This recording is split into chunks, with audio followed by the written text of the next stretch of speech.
सलाम, नमस्ते, सत श्री अकाल। मैं हूं रजा और आप देख रहे हैं रजाग्राफी। मोदी जी अब तो सच बोल दो, अब तो किसानों के सामने मस्तक हो गए हैं, तो अब तो ये चाइना वाला भी मामला बता ही दो दुनिया को। जी हाँ दोस्तों, आपको ये बता दूं, नेशनल, इंटरनेशनल, इसके अलावा गोदी मीडिया, नव भारत टाइम्स और जेनवन मीडिया, एनडीटीवी, हर जगह ये खबर आ चुकी है।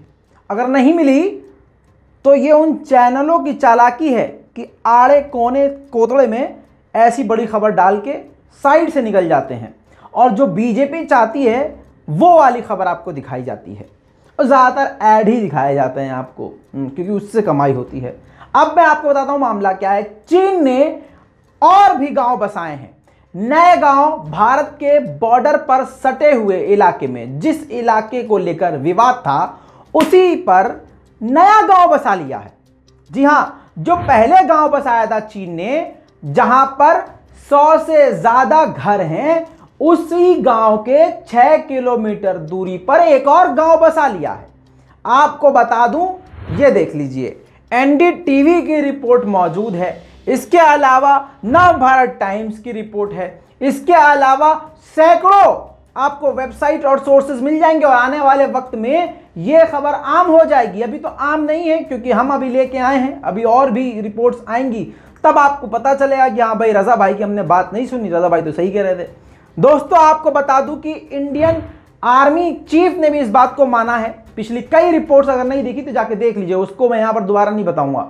लेकिन आप इस बात को समझिए कि भारत की सीमा पर और सीमा से सटे हुए इलाके पर जिस तरह से चीन ने नया गांव बसाया है, ऐसे हालात में आप समझ लीजिए कि 56 इंच फिर क्या है, लाल आंख फिर क्या है? क्या है लाल आंख? कल तक ये किसान खालिस्तानी थे, आतंकवादी थे, देशद्रोही थे, गद्दार थे। अब किसान बिल वापस तो ले लिया, कानून, कृषि कानून बिल वापस ले लिया। अरे मोदी जी, तुम्हारे ये भाजपाई, ये गंदे गंदे, ये घटिया घटिया बयान वापस कब लेगी? और आप भी अब सच बोल दीजिए। अब आपको बता देता हूं दोस्तों, सैटेलाइट इमेज आप देखिए, बॉर्डर लाइन दिख रही होगी, एक लाइन दिख रही है। बताया जा रहा है एनडीटीवी के रिपोर्ट के मुताबिक कि बिल्कुल ये बॉर्डर का इलाका है और ये बात हकीकत है। विवादित इलाका उसे कहा जाता है जिस जगह को लेकर विवाद यानी लड़ाई हो। अब अगर इस जगह को लेकर मेरी और आपकी लड़ाई है तो ना आप इस इलाके में आ सकते हैं, ना मैं इस इलाके में आ सकता हूं जब तक फैसला ना हो। अब आना तो छोड़ो, घर तक नहीं बसा सकते, ये पूरा गांव बसा के बैठा है।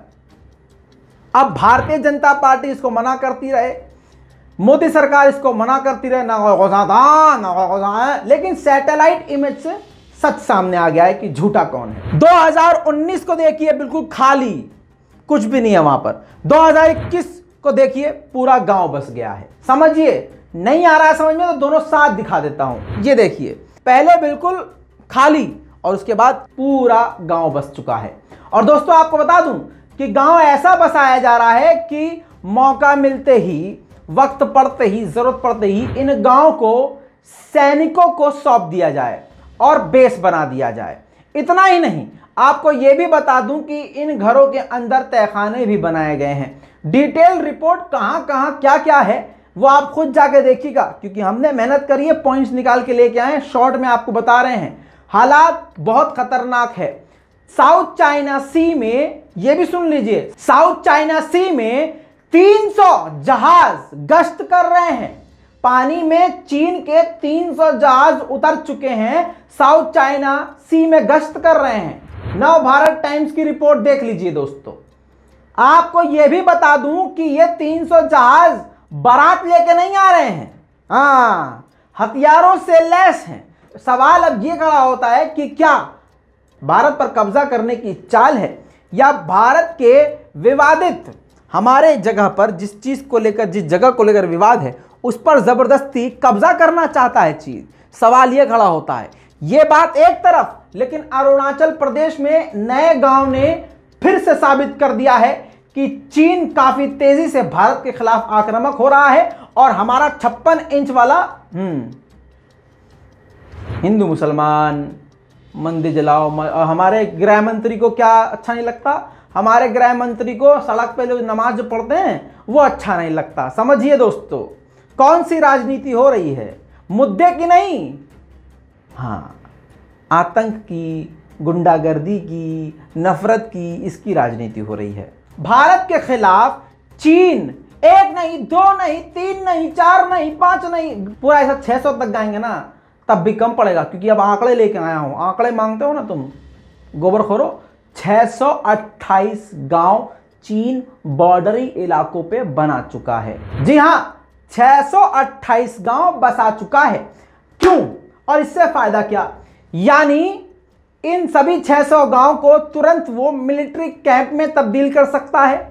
यहां पर आने जाने का रास्ता आसानी से बनाकर उस रास्ते का इस्तेमाल भारत के खिलाफ कर सकता है जंग में। इसके अलावा आपको बता दूं कि जिन जिन इलाकों पर भारत का कब्जा था और विवादित जगह थी, वहां पर इसने अपने आम नागरिकों को बसाकर पूरी दुनिया को यह दिखाने की कोशिश की है, भाई साहब ये तो हमारी जगह, यहाँ तो हमारा, देखो भाई साहब ये तो 600 गांव, एक नहीं दो नहीं, भाई 600 गांव है हमारे। ऐसे कैसे भारत कह रहा है कि ये हमारा इलाका है या विवादित जगह है? कैसे भाई साहब? और अच्छा, अगर ये हमने बाद में बनाया है तो फिर भारत ने रोका क्यों नहीं? अरे रोकेंगे क्यों भाई भारत वाले आपको? भारत में सरकार तो बीजेपी की है, बीजेपी को तो वोट चाहिए, और वोट के लिए चीन से मतलब ही नहीं बनता भाई बात करना। वोट के लिए तो हिंदू मुस्लिम करना भाई। इस मुद्दे पे क्या कह रहे हो तुम चाइना वालों? अरे दोस्तों, ये है हकीकत। बहरहाल इस पूरी रिपोर्ट पर आपकी क्या राय है वो इंपॉर्टेंट है। अपनी राय कमेंट में लिखिएगा, रिपोर्ट को शेयर कीजिएगा। मैं हूं रजा और आप देख रहे हैं रजाग्राफी। जय हिंद।